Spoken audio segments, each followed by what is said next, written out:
Bonjour à toutes et à tous et bienvenue sur ma chaîne. Aujourd'hui, on va redécouvrir ensemble une histoire que vous connaissez sûrement tous, mais avec un regard neuf.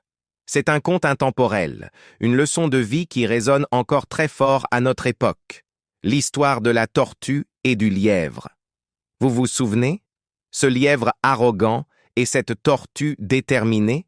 Eh bien, restez avec moi, car on va voir que cette fable est bien plus qu'une simple histoire pour enfants. C'est une véritable masterclass sur la persévérance, la stratégie et l'humilité. Imaginez la scène.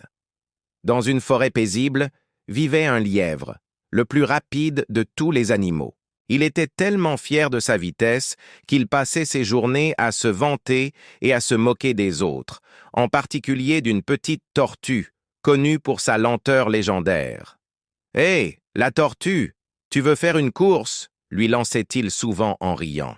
Il la voyait comme une blague sur pattes, lente et maladroite. Pour lui, c'était impensable qu'elle puisse accomplir quoi que ce soit de rapide. Il représentait la confiance en soi poussée à l'extrême, celle qui frôle l'arrogance et aveugle. Un jour, fatiguée de ses moqueries incessantes, la tortue prit son courage à deux mains et répondit calmement au lièvre. « D'accord, faisons cette course. » Vous imaginez la surprise et l'hilarité dans la forêt. Tous les animaux se sont rassemblés, pensant assister à un spectacle comique.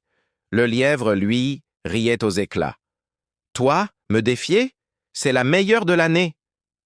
Mais la tortue était sérieuse. Elle ne cherchait pas la gloire, mais simplement à prouver une chose. La vitesse ne fait pas tout. Son calme et sa résolution étaient sa véritable force. Le jour de la course arriva. Le signal fut donné, et comme prévu, le lièvre partit comme une flèche. Il était si rapide qu'en quelques secondes, la tortue était déjà loin, très loin derrière, à peine un petit point à l'horizon. Le lièvre, voyant son avance colossale, se dit « Cette tortue est tellement lente, j'ai tout le temps du monde, pourquoi me presser ?» Il décida de s'arrêter pour grignoter quelques carottes sur le bord du chemin. Il saluait les autres animaux, faisait le malin, profitant de son avance confortable. Pendant ce temps, la tortue avançait. Lentement, oui, mais sûrement. Un pas après l'autre, sans jamais s'arrêter. Elle ne regardait pas le lièvre, elle ne s'occupait pas des spectateurs. Son seul objectif était la ligne d'arrivée. Elle ne se laissait pas distraire, ni décourager par l'immense distance qui la séparait de son concurrent. Chaque pas était une petite victoire. C'est ça, la puissance de la constance.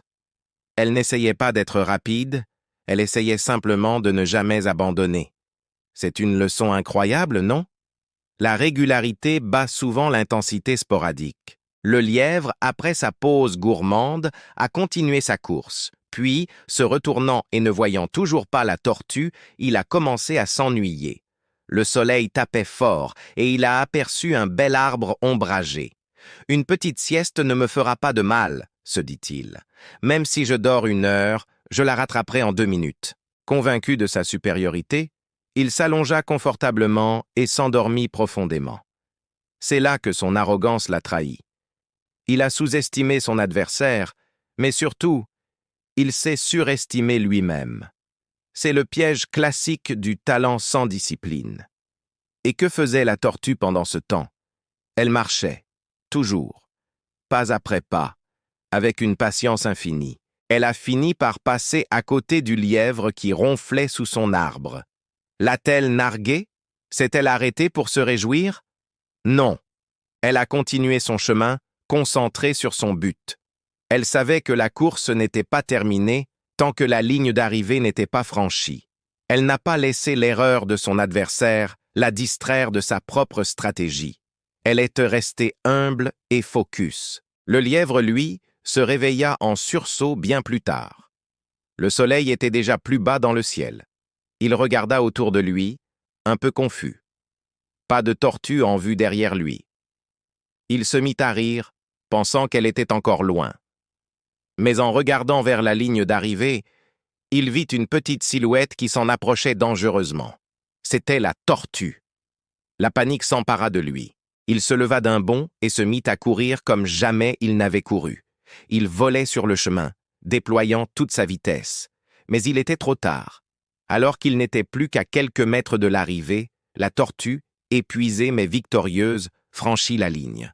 Un silence s'installa, puis des acclamations retentirent dans toute la forêt. La tortue, la lente et modeste tortue, avait gagné la course. Le lièvre, haletant, s'arrêta juste après la ligne, complètement abasourdi. Il ne pouvait pas y croire. Lui, le plus rapide, battu par la plus lente, il venait d'apprendre une leçon qu'il n'oublierait jamais. Cette histoire, mes amis, est une mine d'or de sagesse. Elle nous apprend que rien ne sert de courir, il faut partir à point. La persévérance, la régularité et la concentration sont des qualités bien plus puissantes sur le long terme que le talent brut et l'arrogance. Combien de fois avons-nous abandonné un projet parce que les résultats n'étaient pas immédiats? Combien de fois avons-nous sous-estimé un défi ou un concurrent? La tortue nous montre que la clé du succès, c'est la constance. C'est le un pas après l'autre, chaque jour, qui nous mène à la ligne d'arrivée. Aujourd'hui, dans notre monde qui va à 1000 à l'heure, où l'on veut tout de suite, l'esprit de la tortue est plus pertinent que jamais. Soyez la tortue dans vos projets, dans vos études, dans vos objectifs de vie. Ne vous comparez pas à la vitesse des autres. Concentrez-vous sur votre propre rythme, restez régulier et vous serez étonné de la distance que vous pouvez parcourir. Voilà. J'espère que cette relecture de la fable vous a plu et vous a inspiré. Si c'est le cas, n'hésitez pas à laisser un pouce bleu, ça m'aide énormément. Dites-moi en commentaire quelle leçon vous retenez de cette histoire. Et bien sûr, si ce n'est pas déjà fait, abonnez-vous à la chaîne pour ne manquer aucune de nos prochaines explorations. Merci de m'avoir écouté, prenez soin de vous et à très bientôt